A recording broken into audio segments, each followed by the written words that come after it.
दोस्तों, आप जब भी किसी बैंक या कोई फाइनेंशियल इंस्टीट्यूशंस या कोई एनबीएफसी कंपनीज में लोन के लिए जाते हो या लोन के लिए एप्लीकेशन देते हो, तो बैंक या फाइनेंशियल इंस्टीट्यूशन सबसे पहले आपका सिबिल चेक करती है और सिबिल चेक करने के बाद तय करती है कि आपको लोन देना है या नहीं देना है। तो चलिए दोस्तों, आज हम सिबिल के टॉपिक पे ही बात करने वाले हैं।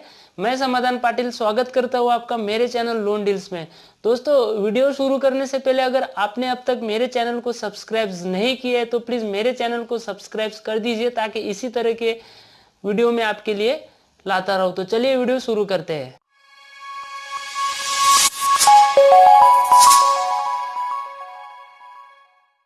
दोस्तों, सिबिल को credit information bureau India limited के नाम से भी जाना जाता है।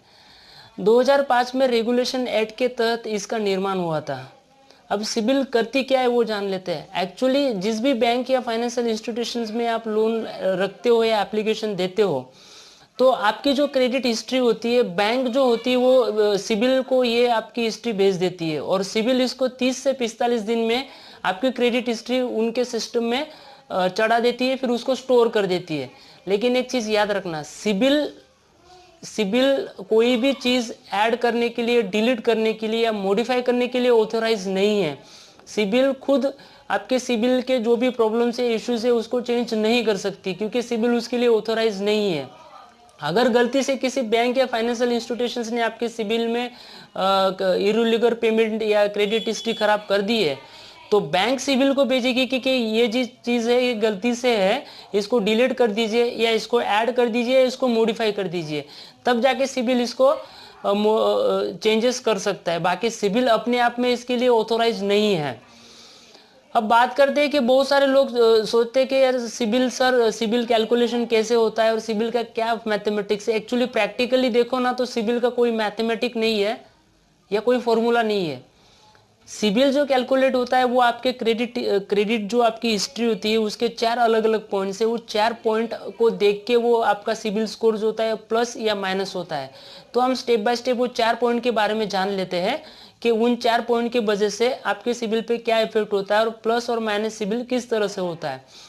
सबसे पहले जब भी कोई आप अपना रिपोर्ट निकालते हो तो उसमें क्रेडिट हिस्ट्री, तो क्रेडिट हिस्ट्री को देखा जाता है कि आपके जो एग्जिस्टिंग लोन है या जो आपके अभी फिलहाल जो लोन चल रहे हैं, तो वो लोन कितने रेगुलर है और उसकी ईएमआईज आप कितने टाइम पे भर रहे हो, और अगर आपने उसकी पेमेंट डिले कर दी तो कितने समय के बाद आप उसको भर रहे हो।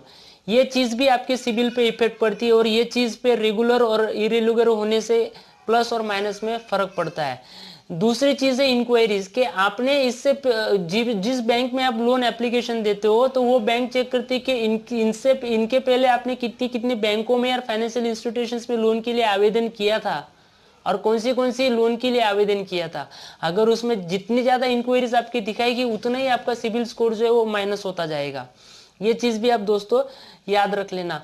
और तीसरी चीज है वो क्रेडिट मिक्स, यानी कि आपकी जो आपने जो लोन ली है वो कितने प्रकार की लोन ली है, कितने अलग अलग प्रकार की लोन ली है और वो अलग अलग प्रकार की लोन में आपकी लिमिट कितनी थी और लिमिट के बाद आपने कितना यूज किया है और उसका पेमेंट आपने कितने टाइम से भरा है, वो चीज भी इसमें देखी जाती है।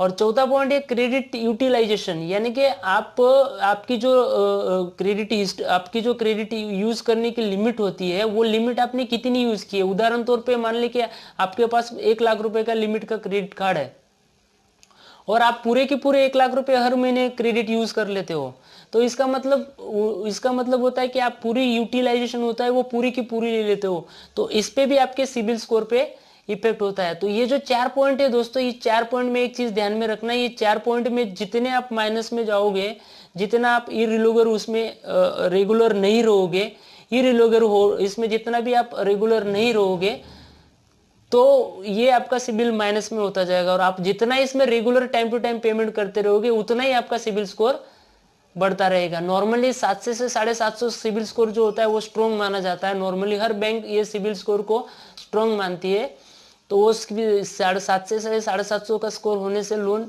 बहुत जल्द आपको लोन प्रोवाइड कर सकती है। तो दोस्तों, अगर आपको सिबिल के रिलेटेड कोई भी इश्यूज हो कि आपके सिबिल में कुछ भी प्रॉब्लम्स हो तो आप हमें कमेंट में लिख के भेजिए। आपके सिबिल के जो भी इश्यूज होंगे हम सॉल्व करेंगे।